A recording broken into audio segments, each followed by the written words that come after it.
warahmatullahi wabarakatuh. Ya guys, kembali lagi di channel saya, di channel Afreza Raher, dan dengan masih saya di sini, yaitu Afreza Ramadhani Herdian dari Prodi Pendidikan Bahasa Indonesia.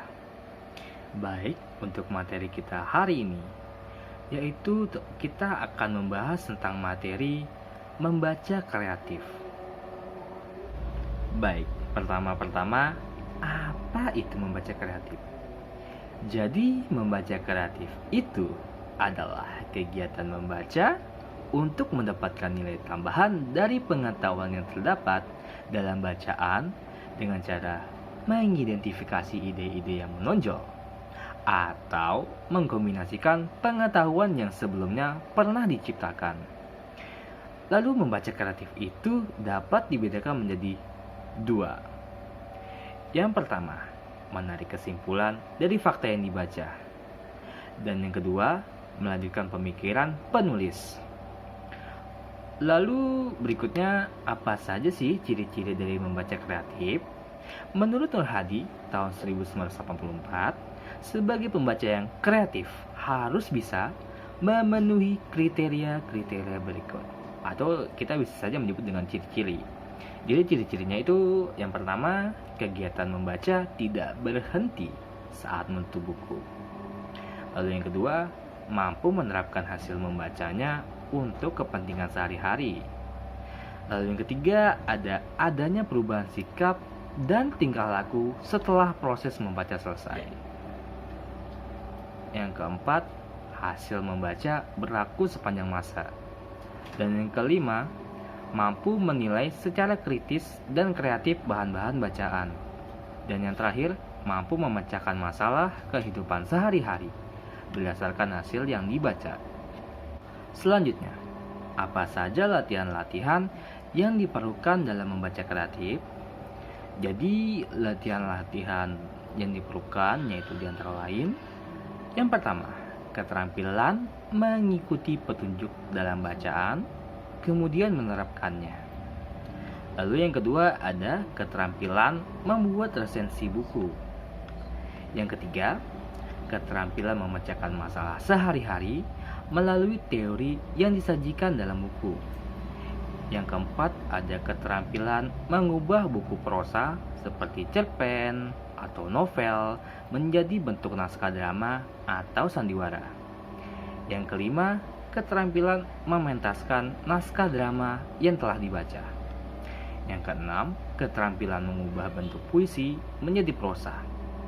Yang ketujuh, keterampilan melakukan teori celup.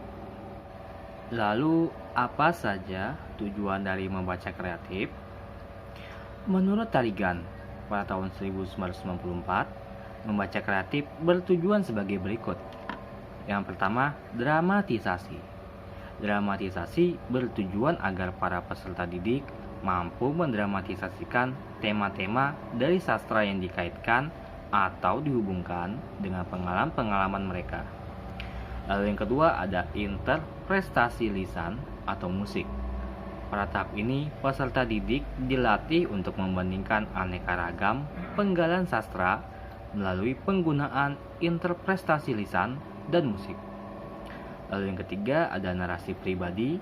Pada tahap ini siswa dituntut untuk banyak membaca cerita serta dapat menceritakan kembali kata-kata serta gaya bahasanya sendiri. Lalu yang keempat ada ekspresi tulis. Pada tahap ini peserta dilatih agar dapat mengubah unsur yang terkandung dalam cerita aslinya dengan versi tulisan mereka sendiri. Lalu yang kelima ada ekspresi visual. Pada tahapan ini peserta didik dilatih agar dapat menciptakan karya visual yang nantinya dihubungkan dengan aspek bacaan mereka, yang nantinya para peserta didik mengubah aspek bacaan mereka. Lalu yang keenam dan yang terakhir, aneka tujuan. Pada tahapan ini tujuan-tujuan ini terbagi menjadi 3 tingkatan. Yang tingkatan tersebut diantara lain A. Tujuan tingkat A sampai C untuk kelas 1 sampai 2 sekolah dasar. Lalu yang selanjutnya ada tujuan tingkat B sampai E untuk kelas 3 sampai 4 sekolah dasar. Lalu yang terakhir ada tujuan tingkat F sampai G untuk kelas 5 sampai 6 sekolah dasar. Lalu berikutnya, apa saja manfaat dari membaca kreatif? Jadi manfaat dari membaca pemahaman secara kreatif itu yaitu sebagai berikut. Yang pertama ada membaca kreatif dapat mengembangkan karir kita dengan menerapkan berbagai pengetahuan yang baru saja kita ketahui. Lalu yang kedua, dapat meningkatkan kemampuan seseorang di berbagai bidang masing-masing. Dan yang ketiga, dapat mempraktikkan tulisan dengan prosedur yang ada di dalam buku yang dibaca tersebut. Lalu yang keempat, membaca kreatif dapat memberikan banyak manfaat terhadap berbagai bidang.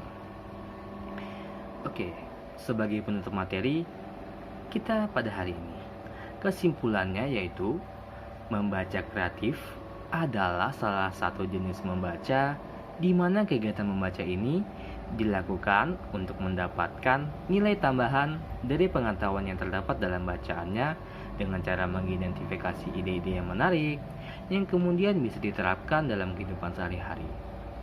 Baik, itu saja materi kita pada hari ini. Saya mohon maaf apabila ada salah-salah kata. Wassalamualaikum warahmatullahi wabarakatuh. Sampai jumpa di konten saya berikutnya. Bye-bye.